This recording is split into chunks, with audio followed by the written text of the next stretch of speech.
बांग्लादेश के अंदर जो है अब जिस तरह पाकिस्तान के अंदर हालात हुए, आटे के क्राइसिस, सब्जी के क्राइसिस, आलू के, टमाटर के। मोहम्मद यूनुस ने इंटरिम गवर्नमेंट बनाई है, तब से आए दिन कोई ना कोई बैड न्यूज बांग्लादेश से सुनने को मिलती है। इंडिया ने तमाम खाने पीने की अहम अशिया पर रोक लगा दी। इंडिया और बांग्लादेश के बॉर्डर के ऊपर ट्रेड सस्पेंड हो चुकी है। सैकड़ों की तादाद में ट्रक खड़े हैं, लेकिन इंडिया उन ट्रक्स की सप्लाई बांग्लादेश को नहीं दे रहा, जिसके अंदर फूड आइटम्स है, जिसके अंदर ग्रोसरी है।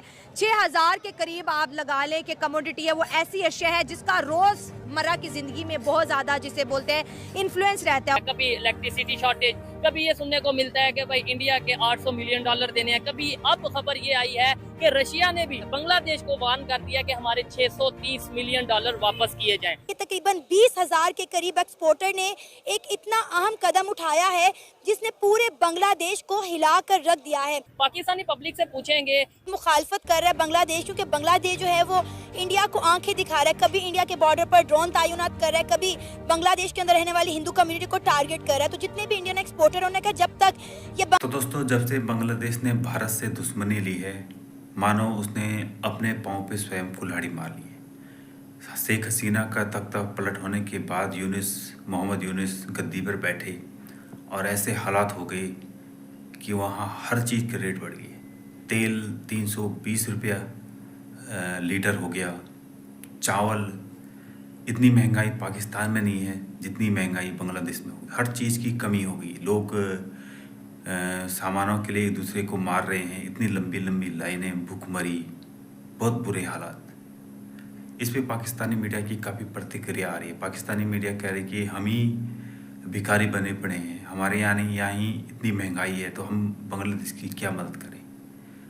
इंडिया ने तो सारा चीज़ बंद कर दिया। जब से मोहम्मद यूनुस सरकार ने भारत से दुश्मनी ली, तो इंडियन गवर्नमेंट ने हर चीज़ पर प्रतिबंध लगा दिया। और पाकिस्तान करे तो करे, बांग्लादेश की कैसे मदद करे। खुद पाकिस्तान भीख मांगने के लायक हो रखा है, तो हम कैसे उनकी मदद करें। तो दोस्तों देखिए पाकिस्तानी मीडिया का रिएक्शन क्या कह रही है बांग्लादेश के बारे में। चलाए देखते हैं वीडियो के माध्यम से। शेख हसीना के तो आपने बात की कि इंडिया और उनके ताल्लुकात बहुत अच्छे थे, और कई लोगों ने इस चीज़ को गलत रुख भी दिया कि वो पपेट है। लेकिन इंडिया के साथ बांग्लादेश के ताल्लुकात अच्छे थे। इंडिया के साथ साथ बांग्लादेश ने भी तरक्की की। अब इंडिया ने ट्रेड सस्पेंड कर दिया। अगर इंडिया का कॉन्फिडेंस बांग्लादेश पे बहाल नहीं होता, तो ज़रा इमेज बता दें कि बांग्लादेश का क्या होगा। क्योंकि हमने देखा है जिन जिन कंट्री से इंडिया हाथ खींच लेता है, वहाँ उनको फिर कोई नहीं पूछता। देखिए, मेन चीज़ ये, बातें तो करनी नहीं चाहिए, लेकिन अब मैं करूँगा। हाँ। मेन चीज़ ये है कि आपको देखना चाहिए कि जो इंडिया है, इंडिया के ख़िलाफ़ कौन ऐसा काम कर सकता है। मेन चीज़ है, अब शेख वो मुजीबुर रहमान है, आप उसको देख लें, उसके जो पुतले गिराए गए, उसके कितना बेइज्जती की गई।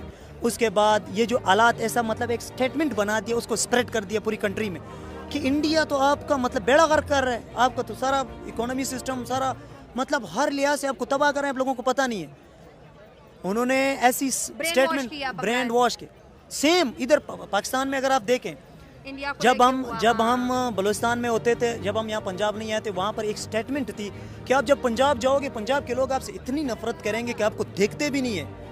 मतलब एक स्टेटमेंट उन्होंने बनाया, सेम इधर पंजाब में बनाया कि आप बलूचिस्तान में जाओगे तो बलूचिस्तान में आपको मार दिया जाएगा। लेकिन ऐसा नहीं है। पंजाबी जाते हैं, उधर रहते हैं, उधर टाइम स्पेंड करते हैं, उधर जॉब्स करते हैं, काम करते हैं, बिजनेस करते हैं। सेम इधर बलूचिस्तान के लोग इधर आते हैं, पढ़ते हैं। जब वो पंजाबियों को देखते हैं कि कहते हैं कि हाथ की उंगलियां भी बराबर नहीं होती है, डिफरेंट होती है। आप एक मतलब जो स्टेटमेंट, उधर तो हमारे जहन में स्टेटमेंट बना हुआ था कि पंजाबी सारे ऐसे, लेकिन वो नहीं था। जब हमने देखा कि भाई हर जगह अच्छे बुरे हैं। और यहाँ पर ये भी बात हो रही है कि बांग्लादेश के हिंदुओं को जब बांग्लादेश के मुसलमानों ने टारगेट किया, कह रहे इंडिया ने वो बदला लिया, इनका हुक्का पानी बंद इंडिया के लिए नुकसानदेह इस तरह है कि जो हसीना वाजिद थी वो इंडियन नवाज थी ना, मतलब हाँ, बड़ा। अब क्या होने जा रहा है कि जमात इस्लामी पावर में आ रही है, ठीक है, और दूसरी जिसको शेख हसीना ने बैन किया हुआ था, उसको बैन किया हुआ था। जमात इस्लामी के रजाकारों ने 1971 में तकरीबन कोई लाखों जो है ना स्टूडेंट को मारा। ओवरऑल जो जिनोसाइड हुआ था वो 30 लाख लोगों का था, और तकरीबन 6 लाख औरतों के मर्डर किए थे। हमारे आर्मी के लोगों ने कहा था कि we will change your caste and generation, ठीक है, तुम लोग हिंदुओं की तरह हो, हम तुम्हारी नस्ल तब्दील करेंगे। ये सीन हुआ था। तो जो जमात इस्लामी है, ऑब्वियसली ये इनका इंक्लाइन जो है पाकिस्तान की तरफ होता है। राइट विंग हैं, अच्छा, इस्लामिक हैं। ये भी बात हो रही है कि पहले मशरकी पाकिस्तान बांग्लादेश बना, अब बांग्लादेश दोबारा मशरकी पाकिस्तान बनेगा। ये स्टेटमेंट कितनी आपको परफेक्ट नजर आती है या इसमें एक बहुत बड़ा जोक छुपा है? मेरे ख्याल से अब जो है बांग्लादेश के अंदर कोई इस्लामिक आइडियालॉजी जो है ना उसके रूट काज पे होगी, फंडामेंटलिज्म और ज़्यादा आएगा, राइट विंग की जो फोर्सेज हैं वो ज़्यादा पावर में आ रही हैं। वैसे भी ओवरऑल दुनिया में देखा जाए तो राइट विंग राइज पे है। अब ब्राज़ील की बात करते हैं, ठीक है, अफ़गानिस्तान में रिसेंटली तालिबान आए, तो बांग्लादेश का झुकाव अगर हुआ इस्लामिक आइडियालॉजी, फंडामेंटलिज्म और उनका जो ट्रेड है वो बेस करेगा आइडियालॉजी पे, तो ऑब्वियसली इंडिया और उनका आपस में ताल्लुकात ख़राब होंगे।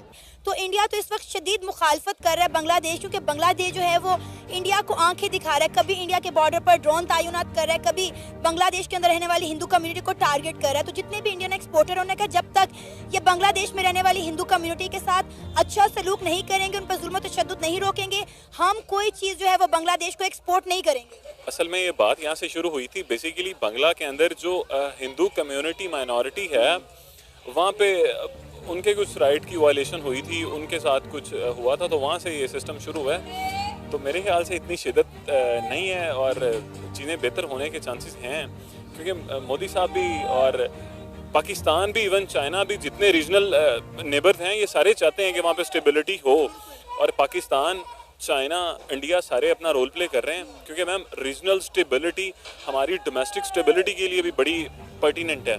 वैसे आपको लगता है कि बांग्लादेश की इतनी वर्थ है कि वो इंडिया को आंखें दिखा सके? 1971 की बात करें तो यही इंडिया था जिसने बांग्लादेश को सपोर्ट किया था और इसको ग्रो करने में हेल्प की थी। आप देखें कि बांग्लादेश की इकॉनमी बड़ी बेहतर जा रही थी, मौशी लिहाज से पाकिस्तान से बहुत ज़्यादा बेहतर था, लेकिन एक बार फिर से वो जो है जवाल का शिकार हो गया। गुजारिश ये है मैम, बंगला की इन 1971 he was the exporter of jute, और बंगला को गोल्डन फाइबर कहा जाता है। तो बंगला ने लेकिन असेस किया कि with the passage of time in coming days jute की जो वर्थ है या जितनी डिमांड है वो नहीं रहेगी, तो उन्होंने अपनी पैरेलल जो है टेक्सटाइल इंडस्ट्री ग्रो की, और अब उनकी एक्सपोर्ट 60% अराउंड वो गारमेंट्स पे है। तो दोस्तों, देखा आपने वीडियो के माध्यम से किस तरह से पाकिस्तानी मीडिया रो रही है कि हम बांग्लादेश की मदद नहीं कर पा रहे हैं, वहाँ इतनी महंगाई हो चुकी है, जितनी महंगाई बांग्लादेश में है उतनी पाकिस्तान में भी है, और हम आपस में ही लड़ते हैं। हम जितने इस्लामिक मुल्क हैं सब आपस में ही लड़ते रहते हैं, और बांग्लादेश ने इंडिया के साथ दुश्मनी लेकर काफ़ी गलत किया। बांग्लादेश ने जब से भारत से दुश्मनी ली है, पाकिस्तानी मीडिया कह रही है कि उनका तो हर चीज़ खाने तक के लिए लाले पड़े हुए हैं बांग्लादेश में। तो दोस्तों, अगर आपको हमारी वीडियो अच्छी लगे तो प्लीज़ वीडियो को दिल से लाइक करना और हमारे चैनल को सब्सक्राइब जरूर करना। तब तक के लिए